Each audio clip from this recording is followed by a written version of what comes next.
Здравейте, аз съм Ива Василева и съм водещ на обучението "Програмирай клиента. Техники за успешна продажба". Тук съм, за да ви представя накратко какво предстои в обучението. Основната идея на тренинга е да разгледаме и да тренираме заедно някои от най-съвременните техники в областта на продажбите. Те ще ви помогнат да създавате и да поддържате успешни отношения с вашите клиенти, отношения на стабилност и на доверие. Също така ще ви помогнат да разбирате какво точно искат вашите клиенти, за да можете да им го дадете по най-добрия начин и да оправдаете техните очаквания, за да могат те да се връщат при вас отново и отново. В тази връзка обучението ще премине под формата на тренинг, ще бъдат включени различни упражнения, разиграване на ситуации, ролеви игри и работа по конкретни случаи от вашата практика.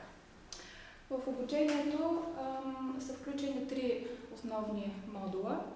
В началото ще започнем с разглеждане на класическите етапи на сделката. Ще видим какво се случва от първоначалния контакт с клиента до затваряне на сделката. След това ще ви предложа един малко по-необичаен поглед към продажбите, но пък доста разпространен в последно време. Ще видим какво е мястото на емоциите в търговията. Прилагайки някои техники от областта на комуникацията, ще видим как по-бързо да спечелите клиента и как да поддържате дълготрайни отношения с него във времето.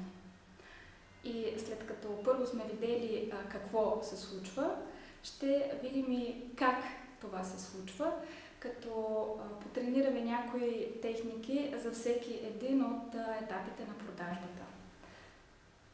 Вярвам, че всеки един търговец, който има сериозно отношение към професионалното си развитие и се стреми към тази нова фигура, ще избере това обучение, а и зная, че то ще ви помогне да продавате повече.